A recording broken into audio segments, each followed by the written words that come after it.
আজকে তোমাদের সঙ্গে শেয়ার করব বর্ষাকালের চটজলদি ডাল খিচুড়ি রেসিপি। এই খিচুড়ি বানানো যতটা সহজ, স্বাদেও হবে অসাধারণ। বৃষ্টির দিনে গরম গরম ডাল খিচুড়ি আর তার সঙ্গে ঝটপট নতুন স্বাদের পনির ফ্রাই খেতে কিন্তু দারুণ লাগবে।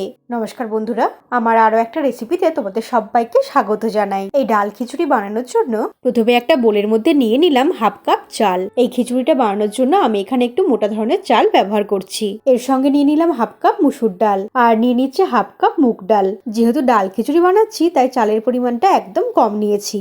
এরপর চাল আর ডালটাকে 3 থেকে 4 বার জল পাল্টে পাল্টে ভালো করে ধুয়ে নিতে হবে।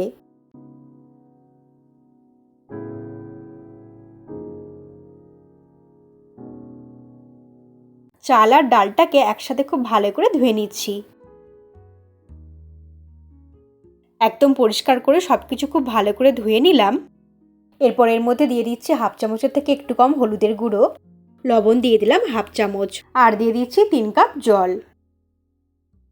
চাল আর ডাল নিয়ে 1.5 কাপ নিয়েছি, তাই 3 কাপ জল নিয়ে নিচ্ছি। তোমরা যতটা পরিমাণে চাল আর ডাল ব্যবহার করবে তার ডবল জল নিতে হবে। এরপর সবকিছুকে খুব ভালো করে মিশিয়ে নিয়ে প্রেসার কুকারে নিয়ে 2টো সিটি দিয়ে সেদ্ধ করে নেব। চাল আর ডালটা সেদ্ধ হতে হতে পনিরটাকে ফ্রাই করে নেওয়ার জন্য আমরা তৈরি করে নেব। তার জন্য 200 গ্রাম পনির ছুরির সাহায্যে মোটা মোটা কিউব করে কেটে নিচ্ছি।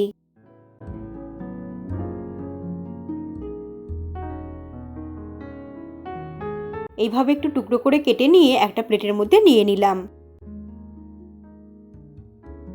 এরপর সমস্ত মশলাগুলো যাতে পনিরের ভেতর পর্যন্ত যায় তার জন্য পনিরের গাগুলো এইভাবে একটু চিড়ে নিচ্ছি।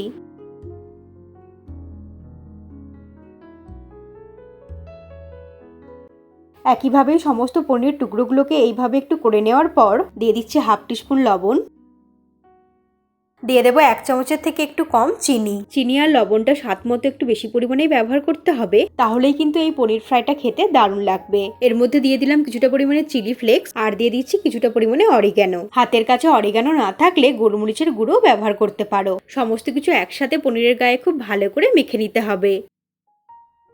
আর ইচ্ছে হলে এর মধ্যে তোমরা একটু লেবুর রসও ব্যবহার করতে পারো। দিয়ে দিলে দেখবে খেতে আরো বেশি ভালো লাগবে, আর না দিলেও তাতে কোনো অসুবিধা নেই। সবকিছু খুব ভালো করে মাখিয়ে রেখে দেবো 5 থেকে 10 মিনিট।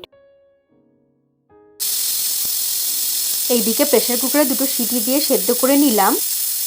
তারপর হালকা ঠান্ডা হতে সমস্ত সেদ্ধ চাল আর ডালটাকে বাটির মধ্যে নিয়ে নিলাম। চালটা ঠিক এইরকম একটু গোটা গোটা রেখে সেদ্ধ করে নিতে হবে। এরপর আমরা এটাকে তড়কা দিয়ে নেব। তার জন্য একটা প্যান গরম করে নিয়ে নিচ্ছি 3 চামচ সর্ষের তেল।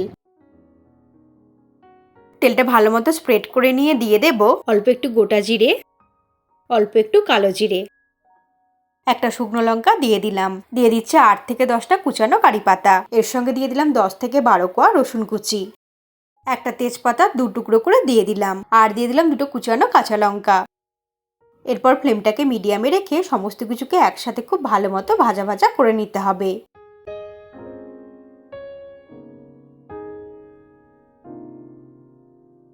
সবকিছুকে 1 মিনিটের মতো একটু ভাজা ভাজা করে নিলাম। এরপর দিয়ে দিচ্ছি 2টো বড় সাইজের কুচানো পেঁয়াজ। পেঁয়াজ দিয়ে সবকিছুর সঙ্গে মিশিয়ে নিয়ে আবারও একটু ভাজা ভাজা করতে থাকবো। বৃষ্টির দিন ছাড়াও যে কোনো দিনেই লাঞ্চেই হোক বা ডিনারে গরম গরম খেতে কিন্তু এটা দারুণ লাগে। আমরা তো খিচুড়ি অনেকভাবেই খেয়ে থাকি, তবে এইভাবে অল্প পরিমাণে চাল দিয়ে আর বেশি পরিমাণে ডাল দিয়ে বানানো যায় তাহলে কিন্তু খেতে আরো বেশি ভালো লাগে। পেঁয়াজটাকে হালকা লালচে করে ভেজে নিয়ে দিয়ে দিচ্ছি একটা ছোট সাইজের টুকরো করে কেটে নেওয়া সেদ্ধ আলু। আলুটাকেও একটু ভাজা ভাজা করে নিচ্ছি। এরপর দিয়ে দিচ্ছি 1/4 টিস্পুন আদা বাটা। আদা বাটাটা আগে ব্যবহার করলে অনেক সময় প্যানের মধ্যে লেগে যেতে পারে, তাতে সমস্ত কিছু ভাজা ভাজা হতেও একটু অসুবিধা হতো, তাই একটু পরে ব্যবহার করলাম। আদা বাটা দিয়ে সবকিছুর সঙ্গে ভালো করে মিশিয়ে নিয়ে একটু কষিয়ে নিলাম। এখন সবকিছু খুব ভালো মতো ভাজা ভাজা হয়ে গেছে। এরপর দিয়ে দিচ্ছি আগে থেকে সেদ্ধ করে নেওয়া ডাল আর চাল। ফ্লেমটাকে মিডিয়ামে রেখে সবকিছুকে একসাথে খুব ভালো করে মিশিয়ে নিচ্ছি।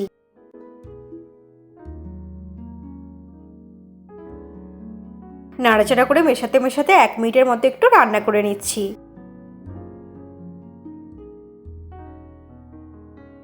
সমস্ত কিছুকে একসাথে খুব ভালো করে মিশিয়ে নিলাম। এরপর দিয়ে দিচ্ছি হাফ কাপ জল। খিচুড়িটা একটু ঘন মনে হচ্ছিল, তাই জল দিয়ে একটু পাতলা করে নিলাম। রান্নাটা করতে কিন্তু খুব বেশি সময় লাগে না, মোটামুটি কিছুক্ষণের মধ্যেই এটা তৈরি হয়ে যায়। আর এটা প্রায় হয়েই এসেছে। সবশেষে দিয়ে দিচ্ছি অল্প একটু লবণ। লবণটা কিন্তু আগেও ব্যবহার করেছিলাম। দিয়ে দিলাম স্বাদ মতো চিনি। এর সঙ্গে দিয়ে দিচ্ছি অল্প একটু ভাজা জিরের গুঁড়ো, আর দিয়ে দিলাম অল্প একটু গরম মশলার গুঁড়ো। সমস্ত কিছুকে খিচুড়ির সঙ্গে খুব ভালো করে মিশিয়ে নিয়ে আরো 1 মিনিটের মতো নাড়াচাড়া করে ওভেনটাকে অফ করে দেব।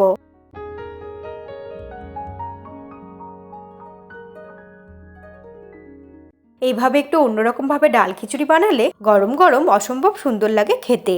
সমস্ত কিছু একসাথে খুব ভালো করে মিশিয়ে নিয়ে ওভেনটাকে অফ করে দিলাম। এরপর এটা বাটির মধ্যে নিয়ে নিচ্ছি।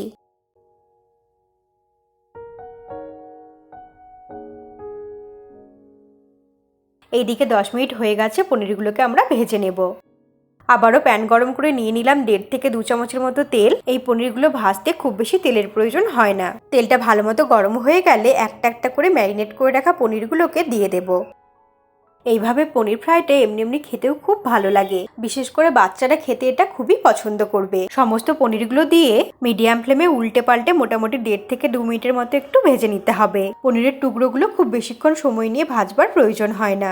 2 মিনিটের মতো একটু উল্টে পাল্টে হালকা রং ধরিয়ে ভেজে নিতে হবে। তাহলেই কিন্তু পনিরগুলো একদম নরম তুলতুলে থাকবে আর খেতেও ভালো লাগবে। পনিরগুলো ভাজা হয়ে গেছে, দেখতেও খুব সুন্দর লাগছে, খেতে তো ভালো হবেই। এখন এগুলো তুলে একটা প্লেটের মধ্যে নিয়ে নিলাম। খিচুড়ির সঙ্গে তো আমরা অনেক রকমের ভাজাই খেয়ে থাকি, তবে এইভাবে একবার ডাল খিচুড়ির সঙ্গে পনির ফ্রাই খেয়ে দেখো, আশা করি সবার খুবই পছন্দ হবে।